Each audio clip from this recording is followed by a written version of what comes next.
Will you be quiet? We're making a porno. What? I said, will you be quiet? We're making a porno. Nothing but gristle, though.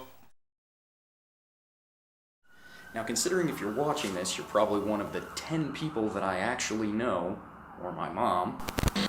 Hi, Mom. So we've got a few things lined up for you today. First on the docket is the big reveal of the IDFK Drift project car. Now, we've been keeping it under wraps for quite a while now, but I think we can finally show the world the chassis we've chosen. Woo! We've got an interview with Salem's own Dustin Becktold. He's going to be giving us the rundown on his 5.0 powered FC and what the future holds. Last but not least, we've got the only real reason any of you are still watching this video. Cars going sideways to electronic music. I'll be showing off some of my footage from Bash to the Future 3 in Medford, Oregon. Without further ado, the hammer. The hammer is not my penis. It's the car. Just roll the car footage. Born of the cocaine-fueled brutality of the mid-1980s, this 3,300-pound lump of Swedish steel and reindeer blood is a 1985 Volvo 760 Turbo. 30 years ago, she trundled off the factory floor with a full leather interior, power everything, an incomprehensible number of fog lights, the worst stereo system ever made, an analog clock, and heated seats. Heated seats in 1985. Just let that sink in for a moment. Amazingly of all, it still works. 297,000 miles later.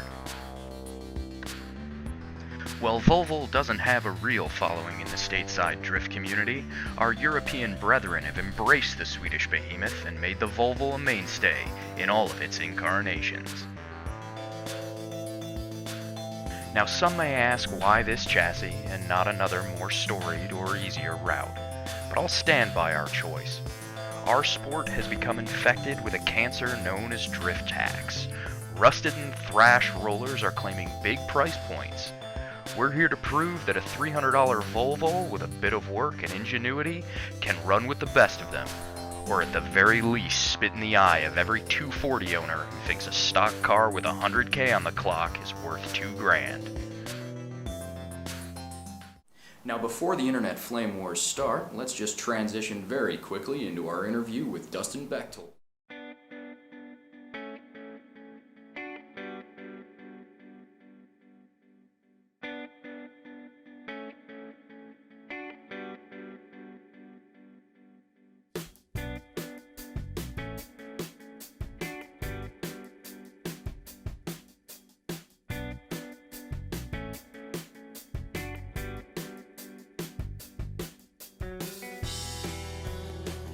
Today we're headed south to Level Ride Concepts in Salem, Oregon.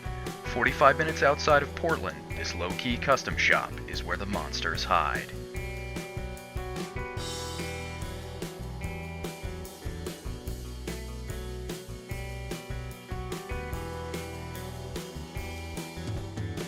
Curtis, Tommy, and a group of close-knit friends can be found at all hours tearing into a new project or finishing with spectacular results.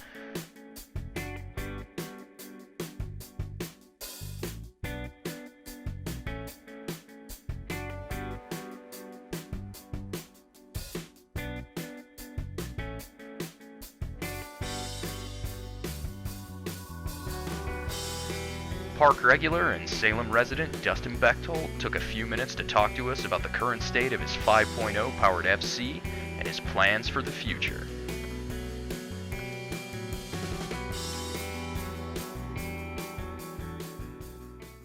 And I got my first car, which was actually a truck, a little Mazda B2000, and I got it and I loved it, but man, they're slow.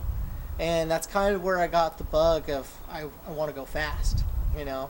So my dad helped me do some things with that, and of course I wrecked it, and it's just been kind of an ongoing thing.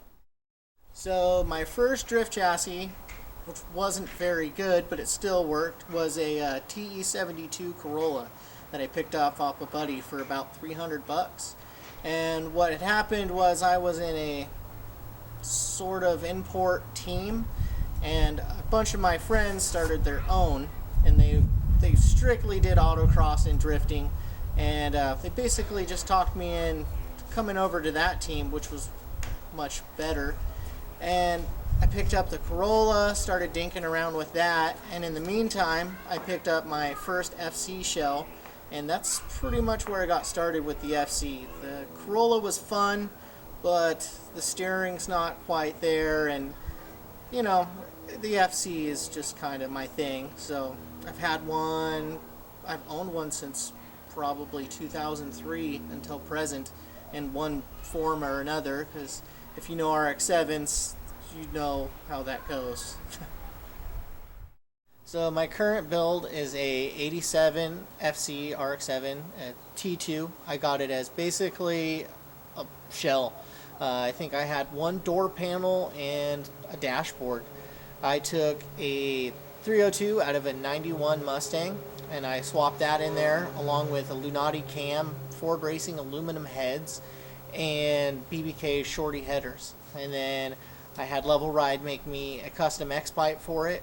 I tried to use a BBK X-pipe to begin with, but it's just far too long. So I took it down to Level Ride, we cut it up, and we made our own. Also, it's got the stock GT manifolds.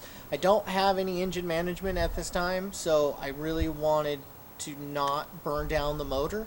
So I kept most everything stock on the intake side to kind of choke it off so that I couldn't run it lean. I have the T5 that everybody hates so much, and that they say breaks constantly. I got a T5 out of a V6 Mustang, and a Level Ride drive shaft, and also a welded NA RX-7 diff. I've had that for about 3 years, and I have yet to break it. I know people say that they are basically glass, but there it is. I mean, it's great. For suspension, I have Level Ride cut and extended lower ball joints. We extended them 1.5 inches on each side, and we also cut and extended the factory tie rods, and we also reinforced those. Since PARC seems to eat a lot of 240 tie rods, I did not want to have that problem, so we got some pretty beefy ones in there, and I have not bent one yet. I also have the Monster Tricks rack spacers and drift speed knuckles. Best thing I ever bought for my RX-7 were the knuckles. I don't know how many people have complained about the stock FC angle, but it is very, very bad. So those knuckles helped out quite a bit. Then we have the Level Ride cage in there right now, an OMP racing seat, and sparkless steering wheel. I mean, pretty basic stuff to get me out there. I have a Level Ride hydro that we just installed. That's about it. Megan coilovers, everybody hates those too, but I have the street coilovers. They're pretty soft, and with the V8 they actually work a lot better. I used to fight understeer a little bit with the 13B, and as soon as I added a couple hundred more pounds, it really gripped up in the front, so I actually like it a lot. That's pretty much everything. It's not an over-the-top build, but it's definitely not stock either.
So basically what's next for the FC is just putting a lot more reliability into it. The motor's been great, but I've had lots of starter issues, alternator issues, and just kind of odds and ends. So basically that's what we're going to focus on over this next year, is just getting it to run perfect every time. I don't really care about power. I haven't really hit that wall where I can't keep up with someone because I don't have as much power. It's just been the speed and just the reliability of the car and the predictability of the car. So that's what we're going to do there. I would really love to compete up at Evergreen in the Pro-Am series, or even the Grassroots series. I might start out there. But before I spend 6 or 7 hours on the road getting there, I'd like to know that something's not going to break, and then toast my weekend.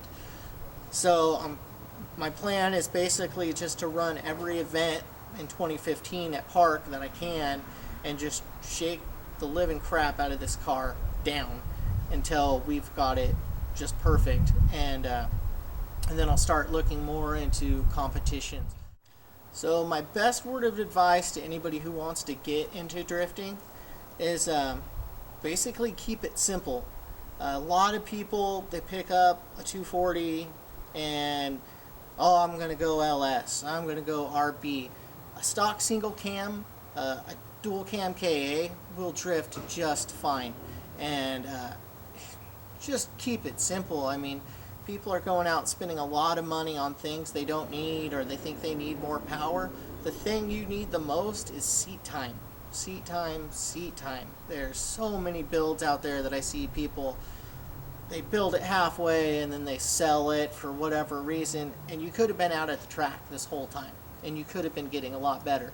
So to me, that is the biggest thing. It's just buy it, make sure it runs and it doesn't blow oil all over the place, and then go have fun. And part of that too is it keeps things relatively cheap. Your stock Miata is not going to blow through 6 pairs of tires at a drift event. It's just not really going to happen. So, there's that whole, you're kind of taking one step at a time instead of just going with a full build and ridiculously large amounts of power and no talent. So, like I said, just a single cam 240, a Miata, an 8.6 if you can even find one that isn't just thrashed. They're great cars, and just go out and have fun with it. It's a big sacrifice to go to just to this level here where it's caged, and I want to do Pro-Am events. It's a lot of money, and so if you think you're just going to jump in and do that, you need a support system. Basically, you need a family behind you. You need friends, because doing this by myself is impossible. Level Ride helps me out a ton with all of this stuff, and lots of one-off parts that I've had made here just from breaking at events where it was like, had that happened and I not had them or other friends, my event would have been done. I can now tell you how many times I've gotten push started at PARC. Way more than I would like to admit to, but things happen. Starters break, alternators go out, and I got friends bringing me batteries out of their car so that I can continue to compete. And those type of people are great, and surround yourself with those type of people and be that person as well. I missed out on about 2 years of events, and I was still going to events. I was changing tires for friends, and I was pulling parts off of people's cars to help them, even strangers, doing that, because at the end of the day, our community is really, really great. The people who love this are great, and so just help each other out. And that's what I did for a long time, and now that I'm going to events almost every single month, that is being paid back to me. I have people just wanting to help, and it's great, and it helps out a ton. But yeah, definitely just keep it simple, keep it real simple, and make sure you got good friends. Now that about wraps it up for episode 1, so we're going to go out on that footage from Bash to the Future 3. Now, of course, we'll catch all of you in the next episode. Episode 2 is on the way, but until then, we'll see you at the track.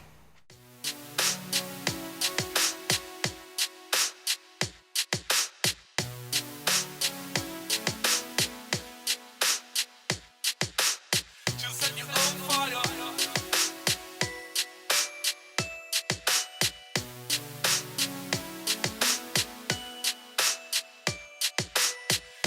own fire.